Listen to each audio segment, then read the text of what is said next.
in this webinar session. We are trying to listen from you for a long time back. So let me introduce Dr. Rahul Banerjee. He is really very, very famous in his field. He has done his PhD from Hyderabad University. Then he did his postdoc at University of California. He has got many, many awards. Last year he got Bhatnagar Award. He is FRSC. He has got National Academy Award and many of award. And from 2003 to 2020, he has done 150 publications. And this publication more or less are in the JACS. I just talking to him that he published a paper, those who are in chemistry field, who knows that what JACS is. So he published a paper in the JACS like a newspaper article, and every concept is, and he has got his one special synthesis methodology which he has introduced, and every paper is completely different and discretely new features. So he is actually, I call him as a academic leader. Academic leader does not require any kind of management policies and all these things, methodology and all. Automatically, we are the researchers, whatever is the age and whatever is the contribution, we try to follow and we become a follower. So whatever I say about him, it is very, very less. I am really a fan of you, Dr. Banerjee. Please go ahead with your lecture. And his lecture title is already mentioned to you. I think he will be better to explain you. So please, please, Dr. Banerjee, you go ahead with the lecture.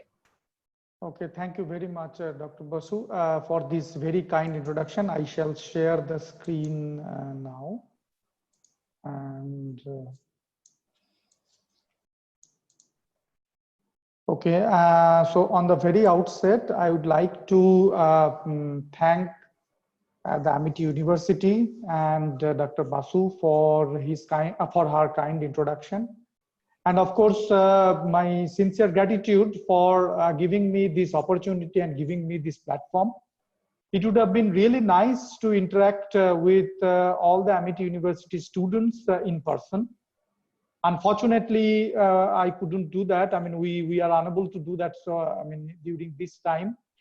But that being said, this time has this stringent situation has also given us an opportunity to interact with each other via this online platform, which I believe is also quite a bit of help in disguise in that way, because a lot of students who can't travel or can't attend the meeting or conference due to constraint of finance and other things can use this opportunity and listen to a lot of interesting talks. I have been doing that for last about a month and a half, and this is quite successful in my opinion. Of course, everything has its pros and cons, but I think for the time being we have to use this online platform. Anyway, I'm going to discuss today about porous material for next half an hour, 40 minutes or so. What exactly a porous material, and frankly speaking, the title says all. What are they good for? So let us go into the detail. So what is a porous material? I think these pictures more or less clearly give all of you an idea that we are, frankly speaking, surrounded by porous material. This shirt, pant, and all these things that we are wearing, the clothes, they are all porous materials. You eat bread, chapatis and all, they're all porous material. Biscuit, cake, everything is porous material. You know, because if you know that you dip a biscuit into a cup of tea and it will absorb some amount of liquid. So without the porosity, it can't do that. All right. So we are surrounded by porous material. Now, the most recently, we are discussing about these porous materials in detail. And these porous materials are these masks that we are using. I request all of you to look into this matter a little bit, not little bit, to some extent carefully, and encourage all your loved ones, near and dear ones, and whosoever you meet day to day to wear masks. It is a very important feature. And believe me that these masks are very porous, otherwise we would not have been able to breathe. And the reason I say so, if you just take any commercially available mask made of a cloth or N95 or whatever, and put it under a regular microscope into a chemistry laboratory, you will see these kind of structures. So these masks are porous. I think the structure says all the stuff. Now, today I'm going to discuss a little bit about something called a definite constructive porous material. So it's a very simple objective. I will tell you a general vision. For example, many of us have seen Durga Puja pandals. And if you think about those bamboos, I mean, in Kolkata, we use bamboos and rods or whatever. Those are organic strud, and you tighten them into along with each other. And if you construct that tightening part as a joint, you create those nice architecture where the Durga Pratima is the guest for the time being. So this is the same concept that we use in molecular architecture. The molecular architecture is, if you take a joint, connect to a joint to another particular joint via some kind of organic strut, and then you will create a three-dimensional architecture. This is the molecular geometry that we are well known of. Now, how do we do it in reality? I mean, these all are concepts and pictures and visual stuff. But in reality, the way we do it, those who are from the chemistry background, I would like to mention that if you just take simple zinc acetate, zinc oxide, we put it in our face. The cricketers, they put in their face when they go to the high sun. So this zinc acetate is also a zinc-based molecular complex, where if you see these green balls are zinc, and they are connected by this nice cluster, all these 4 green balls. So if you take this as a cluster, it may look something like that, something of this red architecture. But this is a small 0-dimensional material. If you take that particular thing and if you connect in 3 dimension, 1, 2, and 3 dimension all together, if you could connect that, then you could have created something like this. Look at this. The same architecture I talked about, this nice blue polyhedra, blue ball, whatever you say, this joint connected to another particular joint via some kind of organic strut. What is this organic strut? This is nothing but the monomer of the PET bottle, that bottle that you use for drinking water purpose. This is terephthalic acid. You use polyethylene terephthalate, PET bottles. So these PET bottles, these monomers, you can connect with each other and create this beautiful architecture, absolutely beautiful porous architecture of zinc terephthalate and zinc-based. This will precipitate as these beautiful crystals, and they are hollow in nature. This yellow ball represents the openness of the structure. So these are called metal organic framework. Why? Because they are made up of metal, number one. They have organic linkers, so metal organic, and together they create a framework, so metal organic framework. So very simple objective of description. Okay, so this is a new material, and these new materials, I mean, we are going to discuss what are they good for. I mean, frankly speaking, you may ask, I mean, come on, what are they really good for? We have so many porous materials. In our AquaGuard, we have porous filters. Surf Excel is zeolite. We use those porous materials to water softening, and so on and so forth. So why do we need a new one? Okay, so on that note, so we'll start with the first point, that is the hydrogen storage, storing hydrogen. So why do we need to store hydrogen? Very simple. Hydrogen reacts with oxygen, forms water. Very simple. And then it gives you energy. You can use that energy to run the show, run your car, and run your household and your equipment. You can do that. And your byproduct is water. You take the same water, you split it into hydrogen and oxygen, and you will be able to reuse it. So many years ago, I remember that Ratan Tata's, I was seeing one Ratan Tata's speech in YouTube, and there I saw that he is telling very beautifully that my dream is that before I leave the earth, I would like to see all cars are running in water, not in petrol or not in diesel, not in kerosene, not in any other things but water. So see the concept or visualization of a philanthropist, of a great mind. So how will that work? Water to I'm sure all of you are thinking how on earth it is possible to run a car in water. So here is the deal. So you have the hydrogen stored into a particular tank. You take the hydrogen and you react it with oxygen, you get the energy. This is a very well-known concept in fuel cell, and you get water as a byproduct. You store it again in a tank, split it into hydrogen and oxygen, put the hydrogen into this tank and bring it back, react with oxygen, get the water back, and keep on doing it. But here is the deal. Here is a simple deal that I would like to mention to all of you. The simple deal is the following. The simple deal is that you have to store the hydrogen at some place. You cannot just like that use it. You have to store it. So let us think a little bit through. Let us think that I'm going to store the hydrogen. Okay, absolutely fine. But where? Next to my car, because I need that hydrogen as a fuel.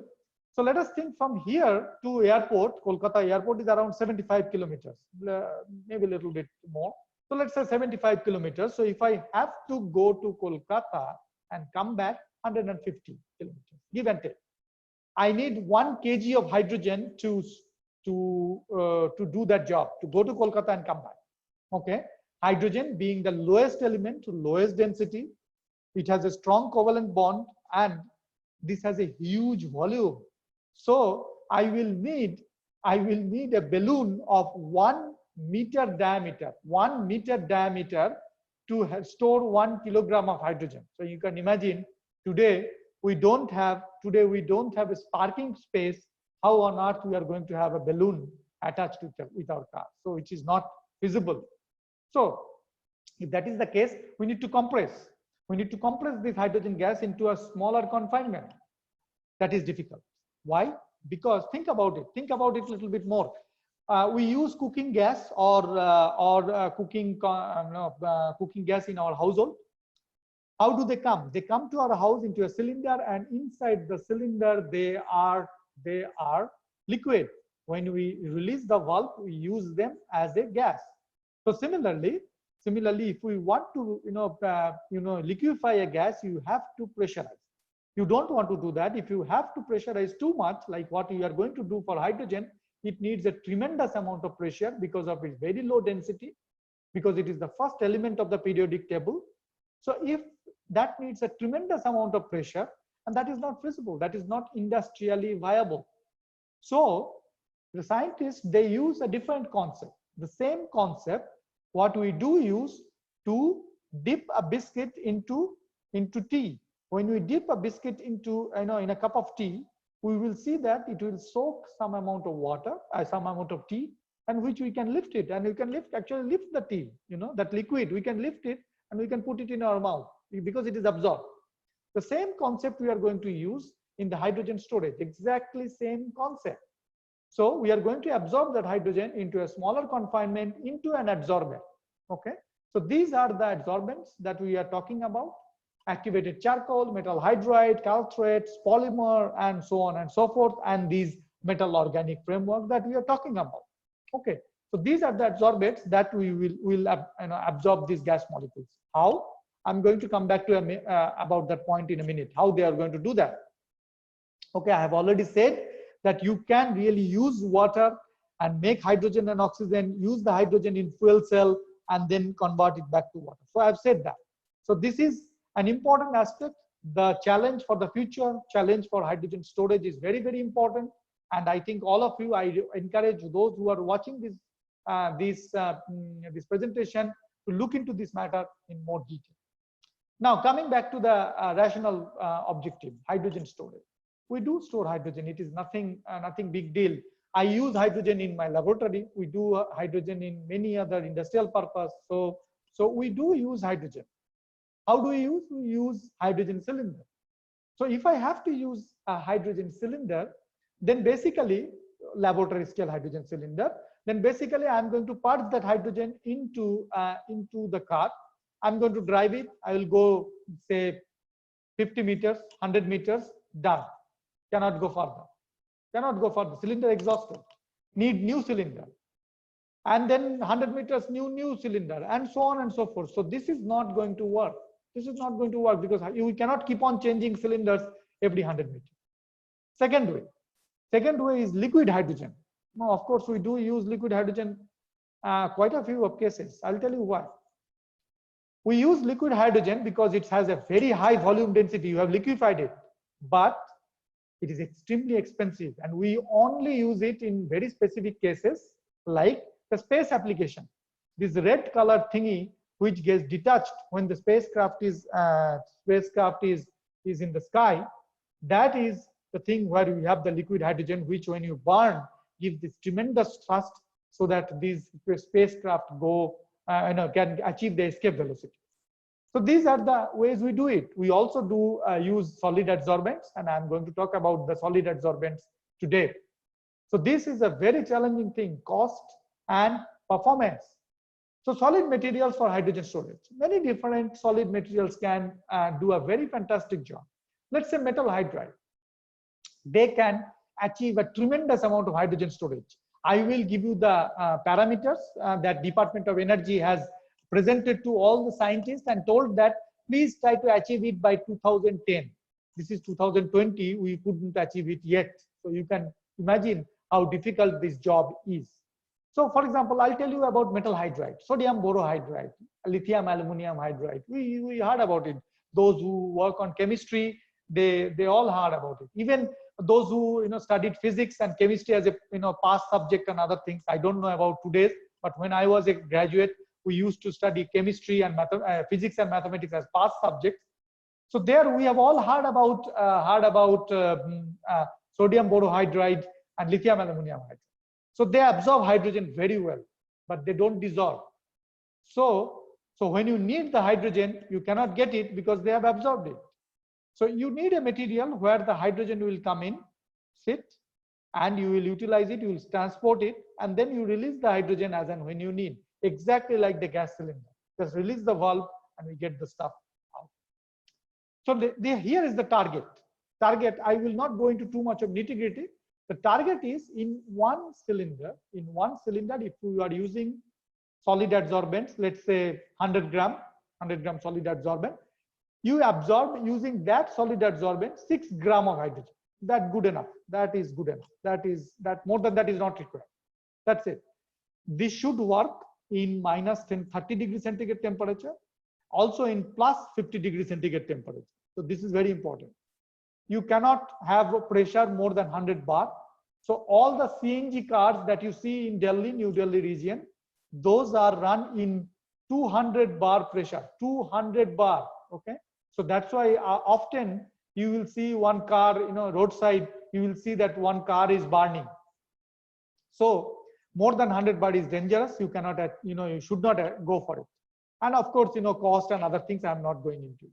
So keep it in mind. So this is the objective, that your car must work at minus 30 degrees centigrade temperature as well as plus 50 degrees centigrade temperature. So this is very important. Okay, fair enough.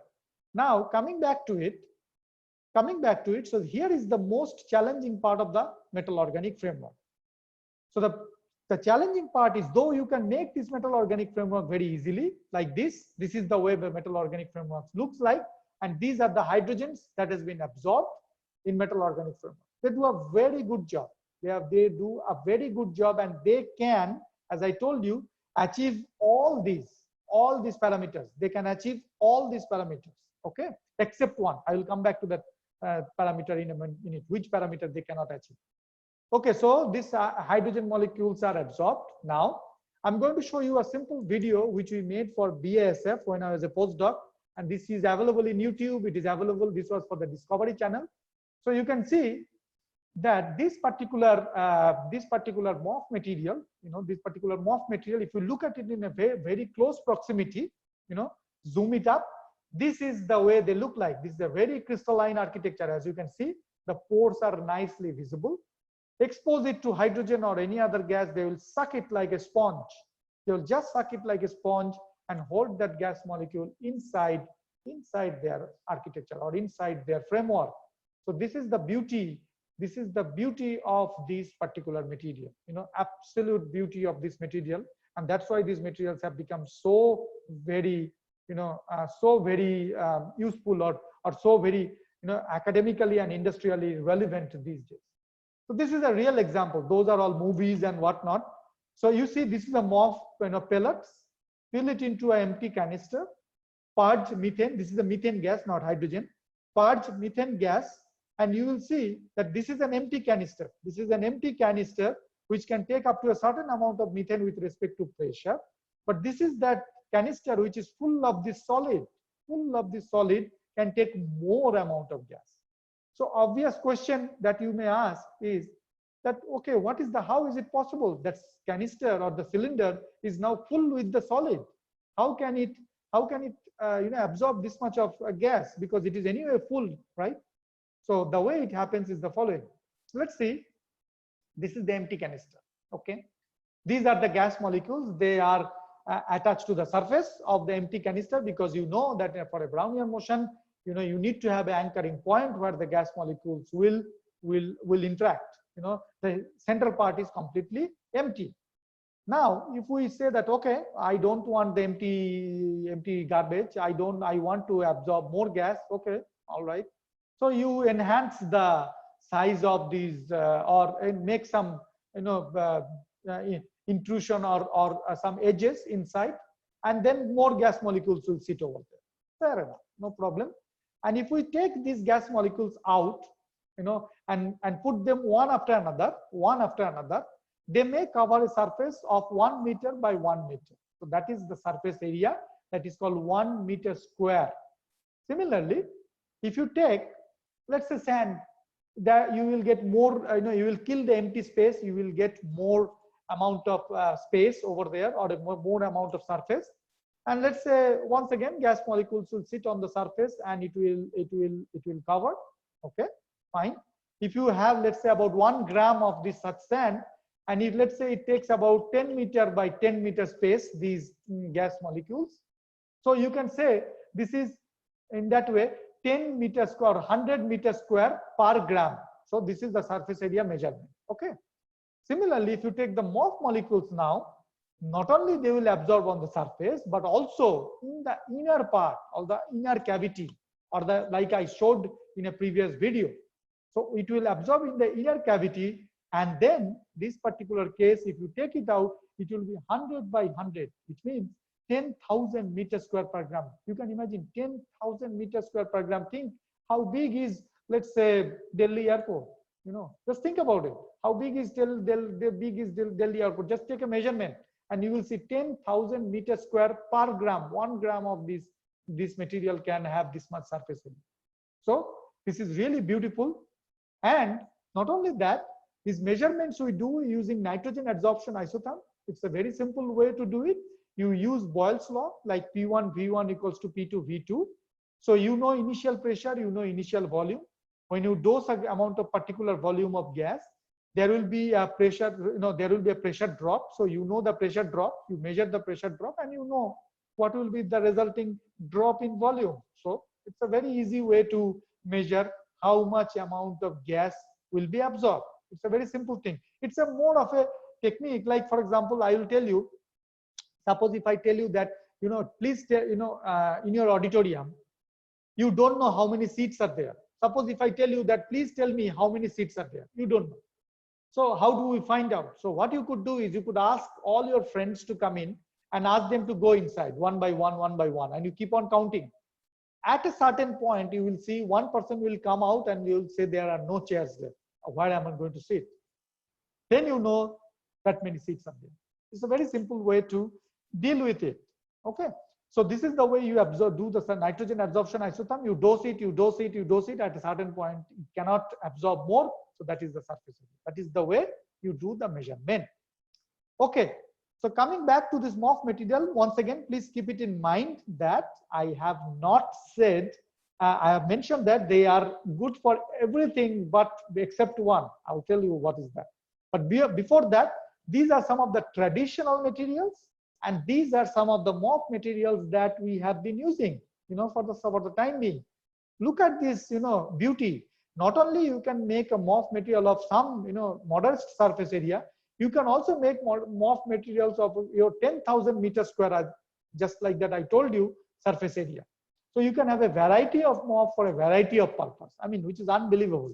You make a choice and you go into the lab and make it. That is the beauty of this material compared to the porous crystalline stuff. Now, Coming back to it, it's a very important thing. When we were doing I was doing research work at UCLA and many other people all over the world. Obviously, there were a question, see, this is carboxylic acid and metal. We don't know whether they will react or not. They may react, they may not react. We don't know. So it should be more diverse, like a polymer chemist. It should be more diverse. So yes, obviously, it's a choice. Industry would like to have a diverse objective or diverse material so that they can make a choice. No? Okay. So that time, a few of us got into action and tried to design another material which looks like a zeolite, because as you know, zeolite is aluminosilicate. So silicon, oxygen, silicon bond is around 145 degrees.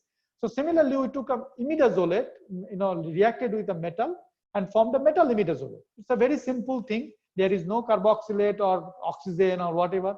Everything is connected with nitrogen. And you create this nice and beautiful architecture. I'll show you in a minute, like this. As you can see, this yellow ball over here represents the openness of the structure. It's a very beautiful thing. Not only that, that's not the selling point here. The selling point is, as and when you want, you can go to the laboratory and make a material of your choice where you can control the pore size. If you don't want a large pore size, okay, go and make something a smaller pore size. If you want even smaller, go and do that. Go to the lab and do that. If you want a large aperture, okay, do that. So what I'm saying is, if you want a smaller aperture, large pore, it's like this. If you want a smaller door but large interior inside a house, make that. If you want a very large door like a auditorium or something with a large inner space, make that. So you can keep on making a material of your choice the way you want to. That's the beauty of it. I can make a material of my choice. I'll keep on showing some of this stuff so that it gives you the flavor of this material. Okay. Now, so I have had a discussion about this construction of this material. I told them about the beauty and the property, but I mentioned already that they are not good for a particular stuff. But before we go to that, let us try to find out what are they good for once again. So 6 to 8% of hydrogen, yes, they can do it. 100 bar pressure, they can do it even less. Refueling time, yes. Cost, yes, fairly yes. They can do all this, but they can only work at 77 Kelvin. That is a big problem, which is almost minus 200 degrees centigrade temperature. You cannot run a car at minus 200 degrees centigrade temperature. You have to run a car at room temperature. So that is a big challenge for you, those who are listening to this, and you may probably look into it and kindly start doing a research on this particular activity, because this is going to be the future of a lot of research. Okay. I'm going to have a quick, discussion about the CO2. I think all of you know about the CO2 very well, and this is a big problem. How do we get so much CO2 from the cars? Of course, yes. Plus, also steel industry, thermal power plants, they emit a lot of CO2. So, how do we get rid of it? So, the way we do it is, in the thermal power plants, we pass this CO2 through these amine scrubbers. So they will absorb the CO2 and you get the clean air. You don't. You get a lot of CO2 passed through these scrubbers. And this is a very difficult technique and very difficult technology to do it, because the reason is this technology costs a lot of money. And this technology, when you do it, when you utilize the technology, it will take about 40 paisa of your per rupee that you spent for the electricity bill. So this is not a very feasible thing. So some time ago, we wanted to use this material, and now we are working with Tata company. So sometimes ago, we discussed with Tata company, and then we wanted to absorb CO2 for a different purpose. I will tell you why. We wanted to use this MOF materials to absorb CO2 into a cylinder so that they can sell it into the beverage industry, Coke, Fanta, Miranda, and so on and so forth, soda water. So, so this is a very interesting material that you can look into it. So what we did is we made a amine based, once again, amine based MOF, and we found out that it is doing a very good job for the CO2 absorption. It was still not what we have really expected, but it was doing a fairly good job. But the most important part is, we could locate the CO2 inside the MOF material. And that is what is very, very interesting. You can see the CO2 sitting inside the MOF material. So this is a crystallographic information that I would like to share with you, so that you can take a look at it. And it's the beauty of it that it is really absorbing CO2 molecules inside the pores. So this is really interesting. So anyway, so I think I gave you a visualization of some of this porous material that we are using. So porous carbon, zeolites, MOF, we have said. Little bit I will say about this covalent organic framework and finish it off. Now, the problem with the MOF field is, apart from its inability to absorb the gas molecule beyond 77 Kelvin, which a lot of other scientists are working, these materials are also unstable in water. So imagine that you are wearing a nice shirt and pant and whatnot, and they are not stable in water. They will be soluble in water or something. And you go outside and there is a tremendous amount of rain and you don't have any umbrella. So imagine that will be disaster. So what we thought is, we thought that we are going to make a material where there won't be any metal. Many of us around the world have tried to make such material, and these materials where there are no metal, so metal gone. So what are we left over with? We are left over with organic, and so metal organic framework. So we are left over with organic and framework. So metal is gone. So organic molecules, how you can stitch them together? By simple covalent bond, like how this shirt that I am wearing, how the polymer is made by covalent bond. So covalent and organic and framework is left, so called covalent organic framework. So the way to make this covalent organic framework is very simple, that you take an amine and you react with aldehyde. Very simple. These amines we use in our hair dye. This amine will if you read the hair dye, what are the content, you will see this is called paraphenylene diamine.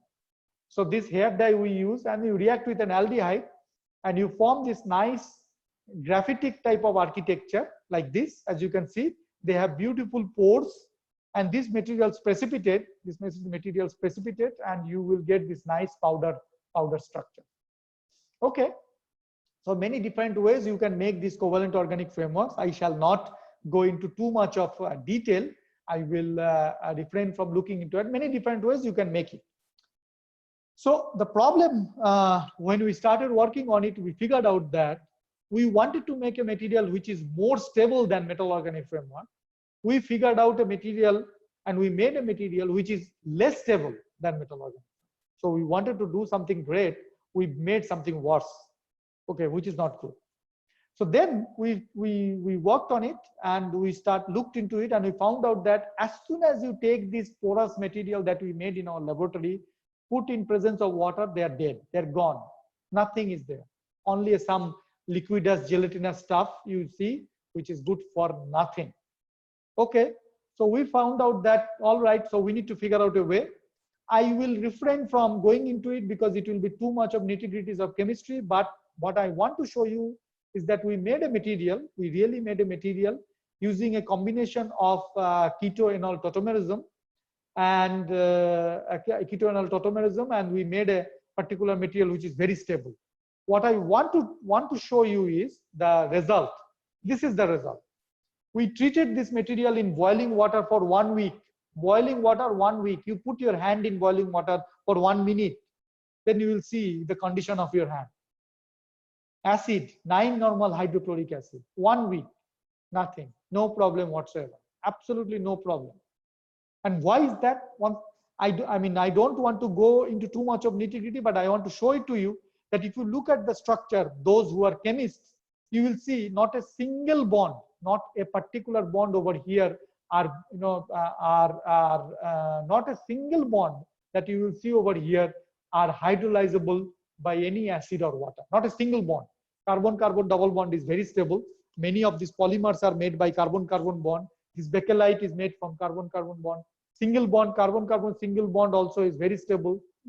So all these are very stable and there is not a single bond. This you can dip it into, water, nothing will happen. Acid may probably go bad. This may probably go bad. So, so these materials are very stable in acid and water because very simply acid and water cannot break them. Not only that, sodium hydroxide, extremely corrosive. Sodium hydroxide is a very corrosive substance. These are still stable, no problem. So what I'm trying to tell you here is, so with some clever design, you can really solve a lot of problems. You just have to put your mind into it and do this clever design.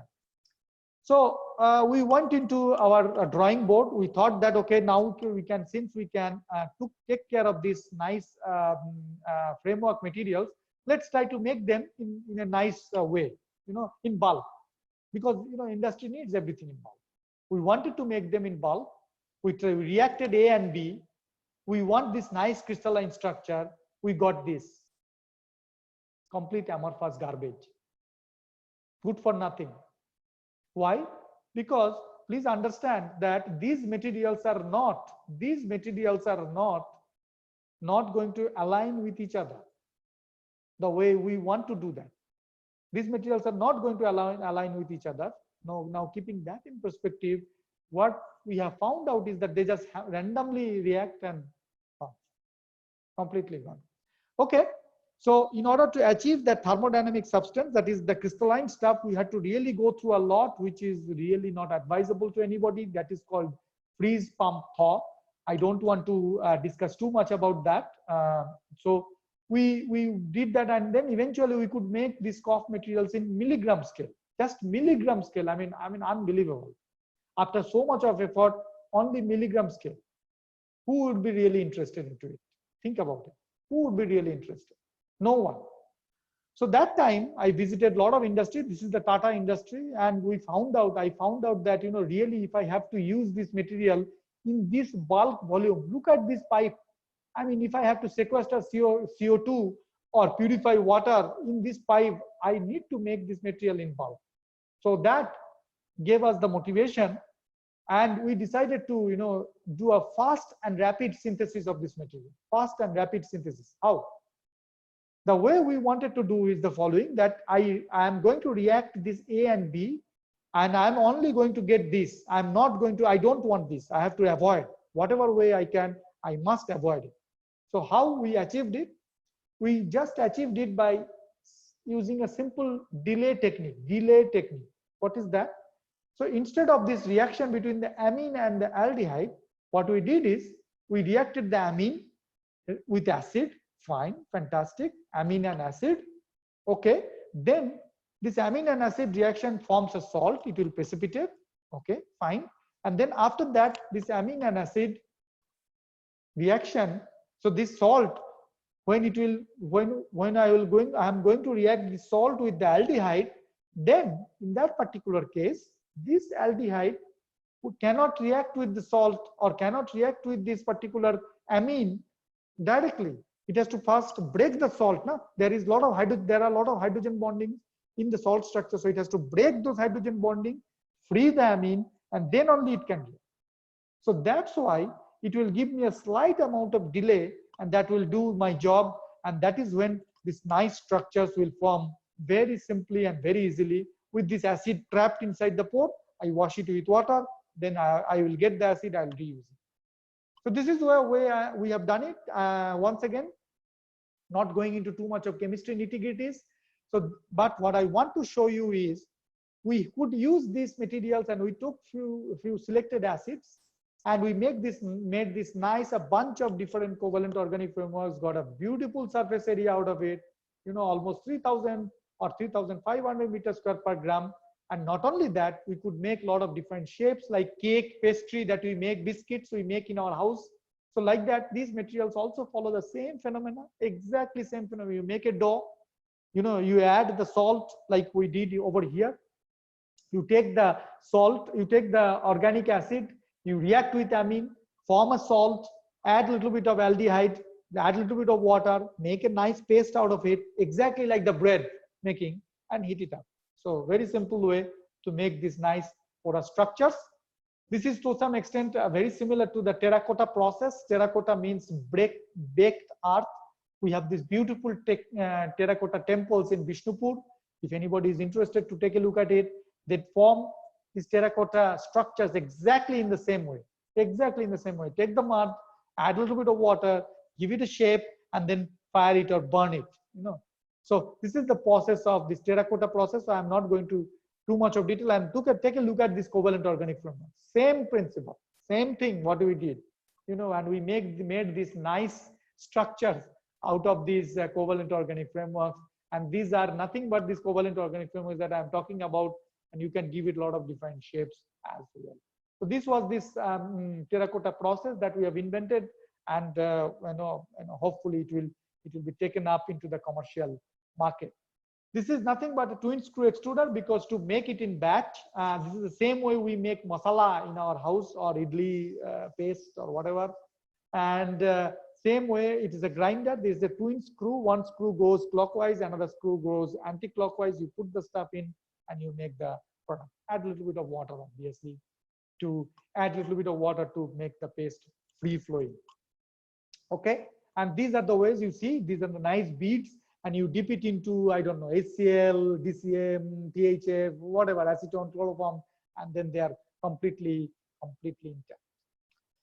Okay, I think I more or less took a little bit more time than I was supposed to, but I hope I have given all of you guys more or less a picture of what we could do in these materials, using these materials, these organic materials, our organic porous structures, which I believe that if you are interested, you can take a more detailed look at it. They are very interesting in nature. A lot of things, like over here, we are mentioning a lot of things you can do using these materials, and a lot of things you can achieve if you synthesize the new ones.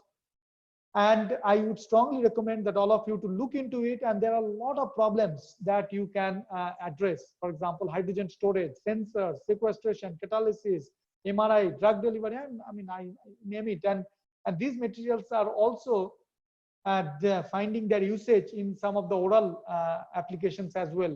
You take an amino acid and react it with the calcium metal, and you create this nice framework structure as well. Anyway, so that's pretty much what I wanted to discuss. That's pretty much I wanted to say for today. I hope that I could give you some picture of it. And finally, before finishing, I would like to acknowledge my funding agencies. They are very important. Without the funds, we cannot do the research very well. And my collaborators, with whom I have worked a lot, and they have been very supportive to me. And most importantly, my students, they are phenomenal workers, and frankly speaking, they have done all this work. Whatever I have presented, I have just used their ideas. I have basically showcased their hard work and took the credit off. So I finally request all of you to look into this material and understand and learn and look for the future usage of these materials as well. And I think I finally thank all of you for listening. And if anyone has any question, I'll be happy to take a look at it. Thank you.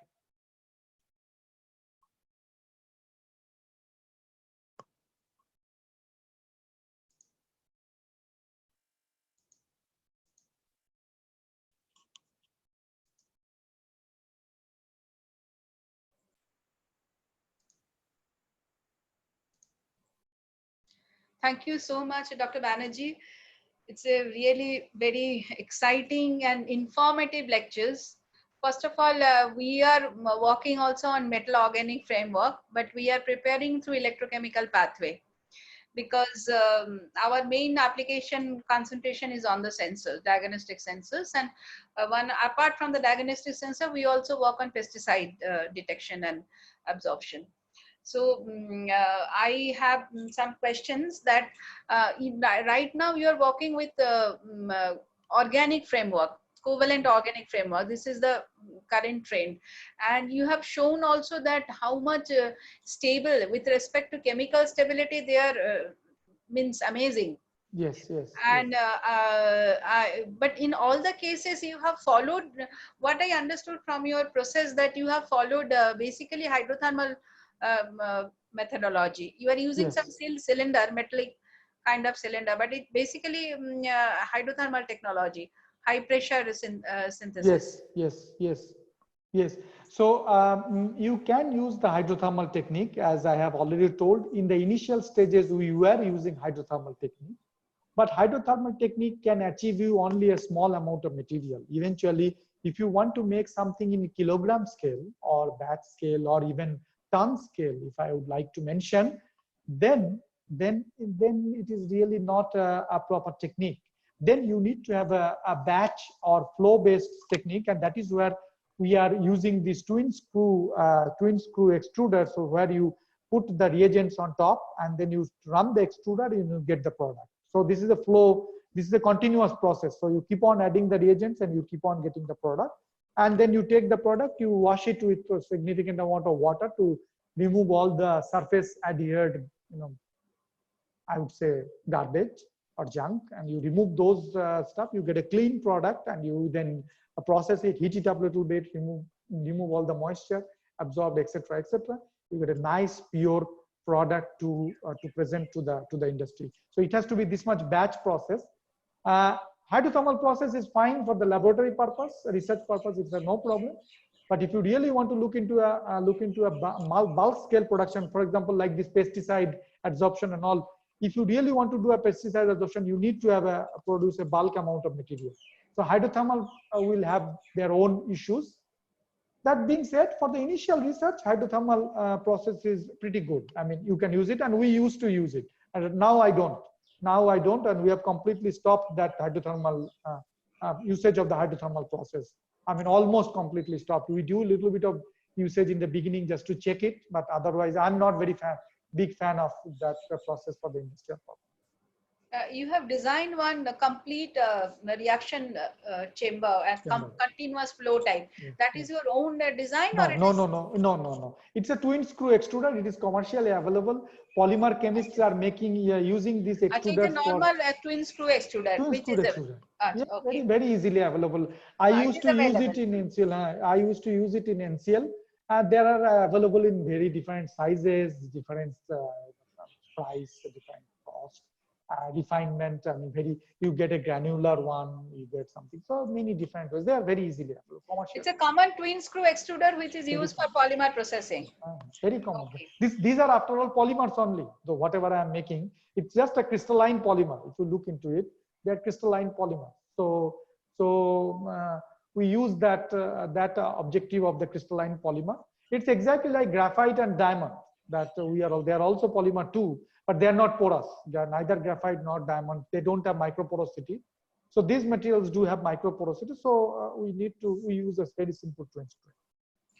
I have whatever things you have shown in the last moment, that in case of organic porous porous compounds, it is different from that there is no metal, so that's why the stability has been increased, or is there any other issue? Because you have shown the reactions are it will happening between the acid and amide kind of reaction, or ketoenol formation reaction that you have shown. So because metal is not there, so hydrolysis possibility is minimal. Removed over here. Yeah, absolutely correct. The metal is not there. Initially, when we were making it, we were using another different technique, that is the boron based complexation.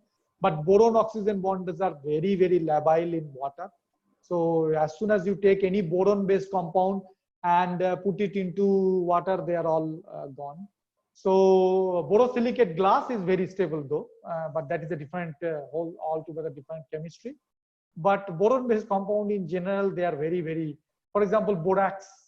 If you buy borax from the market, you will see if you put it into water, they are not very stable. So excuse me. So this is so that's why we are using this ketoenol tautomerism and not non-metal based technique. Sir, Dr. Banerjee, do you have a question? Can you please enlarge figure liquid hydrogen? Liquid hydrogen, I did. This is the, if you if you just go simple, do a Google search of liquid hydrogen and spacecraft. I mean, I'm telling it to Mr. Vijay Kumar. So if you just simple do a Google search on liquid hydrogen, it is very easy to find out. I mean, I would have still done that, but it is in the same figure, so that's why you won't be able to look into it in that detail. But it is very well-known commercial technique. I'm not saying something which is invented by myself. Liquid hydrogen is very well-known commercial technique.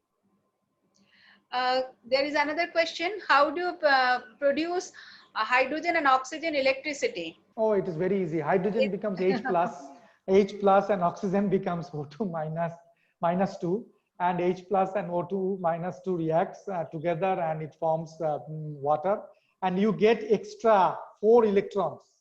So those 4 electrons can produce electricity. Once again, it's a very common technique of fuel cell. Fuel cell, please look into, read a little bit about the fuel cell. Niranjan Kumar, I see that. Please read a little bit about the fuel cell and you will get a more detailed idea. It's very easy. The process is very easy. Only thing is that to deliver or to create this structure or create this fuel cells are very difficult. It's very difficult to have this hydrogen, H plus and stuff like that. There is another question. I think, Acha, these materials are completely insulating. There is no conductivity over here. Well, that's a good question. But the people are trying to make these materials with conductivity, because many of us figured out that without conductivity, you will have a hard time to achieve much of product. I mean, much of usage for these materials. So we have been, many others are trying to do that. But that being said, no, not yet. These materials are not yet conductors. They are mainly, if you ask me, I would say that they are insulators at this moment. Well, many of us, I mean, a lot of, I mean, I know at least 10 groups I can count right now, if I think a little bit, are working to make the conducting covalent organic frameworks. At least 10 groups. And if I like similar kind of things that conducting polymers, but they are very unstable, environmentally very unstable. So as because they are not conducting right at the moment, I think it will be difficult to prepare by electrochemical pathway. Yes. They are not, because there is no issue of electron giving, and it's so that's why it is a normal. The reactions are based on mostly condensation type of reactions. Yes, not oxidation reduction reactions. So it will be difficult to prepare by electrochemistry. Yes. How to measure? Another question. How to measure porosity of electrochemically synthesized MOF? Oh, this is the same way you measured in another way synthesized, by doing a nitrogen adsorption isotherm. So first you take the metal MOF, and then you soak it little bit with dichloromethane or chloroform, because they are very easy to remove, and then soak it for 2-3 days. You change the solvent, make sure that you use dry dichloromethane, dry chloroform. You soak it few rounds. After that, you every time you remove, after 5-6 hours you remove it. Then whatever resulting MOF you get, you put it into a vacuum. I mean, put it into a RB, round bottom flask, connect it with a vacuum line. You can use Schlenk line, but I don't think it is required. So you vacuum line and you heat, start doing evacuation, and the chloroform and everything will go. If you really want, give a mild heat around 80, 90 degrees, 100 degrees, up to you. Give a little bit of heat, so it will be much more fast. And then after few hours, you will get the beautiful MOF materials porous. That's it. Very simple. But electrochemical synthesis, there are 2 ways. One case it comes to the solution as a precipitate, and another case is it is sticking on the electrodes. Yes, I understand. So what you do is you take the electrode and everything, and you give little bit of vacuum on the electrode. You put the electrode in a larger container, and you give a vacuum from on the top. It will take a little bit more time, and your electrode is made up of either glass or some of the other glass, mainly glass, no? So or maybe carbon, I don't know. So they will not get damaged if you use a vacuum. With mild vacuum, they will not get damaged. So give a vacuum for a little bit longer period of time. That's it. That's the way. You will need a larger container, because you have to put the electrode carefully inside it. Otherwise, it may break. It is very difficult and they're expensive also. So you have to keep it very carefully inside. And then you may put a little bit of cotton on the bottom and you put the electrode on top of it, cover it, and then you connect, put a vacuum connector and then evacuate. You have to make a simple glass setup, glass chamber. Or if you even don't want to do that, that's okay. You put it into a vacuum oven. The whole electrode, you put it into a vacuum oven. Okay, then similar way. And close the vacuum oven and just run the vacuum. Vacuum oven is connected with the vacuum anyway. No, that's so it's okay. like a oven. Okay. There is another question, sir. What does it you mean by carbon dioxide? Carbon dioxide sequestration. Yeah, okay. So carbon dioxide sequestration is it's a carbon dioxide separation from the flue gas. Flue gas contains carbon dioxide, water, methane, sulfur dioxide, nitrogen, and nitrous oxide, and other things. So sequester carbon dioxide from that a bunch of garbage and purify a bunch of garbage, that is called carbon dioxide sequestration, to purify and sequester. So that is the carbon dioxide sequestration, sort of a separation, but it is separating one particular stuff from a bunch of other stuff which sometimes can have more concentration than that particular stuff. This organic framework that can be utilized to prepare nanoparticle. Yes, as a template. Yes, as a template. Template. Because they are quite stable. Then, but how you are going to remove it? Template, you need to remove it, na? No, I do not want to remove it. Then I can get a composite material which can be used for sensing and other purposes also. That then might be possible. I have never thought about it, to be very honest. If you say about but if you want to just make a nanoparticle from these MOF or COF, a lot of people have made it. MOF nanoparticle, COF nanoparticle, a lot of people have made it. But if you want to use them as a template, those particles, I don't know. That I really don't know. I need to check once. And this COF material, as because it does not have any bond which is hydrolyzed, that is why it is very stable. So it can be used for many other purposes, like just now I mentioned, it can be used as a reaction chamber to control the dimension also. Yes, if you, I mean, there are many different things. Like a regular polymer, we use it for many different things. Similarly, these materials can also be used for many different purposes. We have not even I would say that looked into the potential application of these materials. I would say that maybe 5% of the potential application has been achieved. I mean, there is a huge amount of work that one can do, in my opinion, of course. I have another small question. This material, this particularly because it is stable, chemical stability point of view, organic conducting polymer really still not is in use because of this environmental susceptibility. That's a very biggest point. So still now it is in the means research stage only, but as because it is stable, and you have shown hydrochloric acid, sodium hydroxide, boiling water, which is just nothing like that. Even the normal polymers are not stable for the water.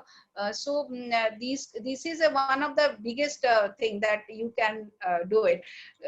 Means you can utilize in various applications. So can I design the porosity of the, can I frame before synthesis that I want to absorb such particular material, for example hydrogen, or want some small molecule, can I design it accordingly depending on my porosity size? For example, today you are absorbing hydrogen or carbon dioxide. These are small molecules. I want to design some COF which will be specifically can absorb, for example, a kind of molecule like ethanol, only ethanol. Okay. I want to do it, then what will be the my background thinking process? Okay, so I understand your point. Yes, believe me that a lot of people have thought about it as well, but I haven't seen that many research work. The principle or the primary objective of whatever you said right now has to be to understand the interaction between the ethanol and your framework. So there has to be a specific interaction between ethanol and your framework, whatever framework you design. then only this thing will happen. It will be very selective. Otherwise, if you want to do that, ethanol contains OH, water contains OH, so everything will come inside. So your material must have a very selective interaction with the ethanol. It's like the Fisher's that lock and key mechanism.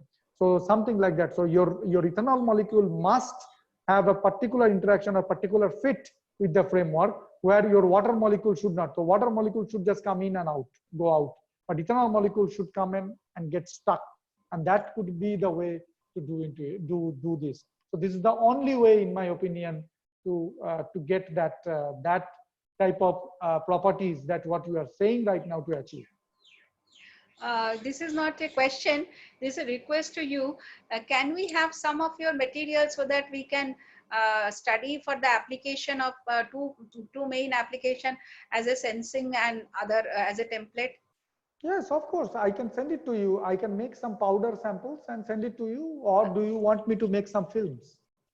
You give me a little bit of sample, as much as possible. Maximum 1 milligram is okay for up to. If it is little more, 10-20 milligram, I'll be happy. Oh, I need 20 very little milligram, sample. madam, that's no problem. 20 milligram, 30 milligram, 100 milligram, we can make it and send it to you. If you give me your postal address, I'll post it to you. Thank you so much, because then we will be exploiting other things which we are working right now. Sure. It is not a big deal, madam. Believe me, it's not really not a big deal. Just send me the postal address. I'll post it tomorrow or day after tomorrow. Oh, thank you so much. Thank you so much. And thank you. Actually, sir, we would like to invite you in our university. And it will be my honor to come there. As and when things improve, it will be my honor. And I think you frequently visit to Delhi because of the project and all. You need to have come. So anytime when you are coming, I also very frequently go to the Kolkata, not at that pandemic situation. I visit normally once in a month. Oh, okay. All right. So as and when you are here, just let me know. You can come and visit us. I would like to visit in your place also. So it's a start. Certainly. I'm sending my postal address to you by mail. Please send it to me, and tomorrow I'll post it. Yes. No okay. Problem.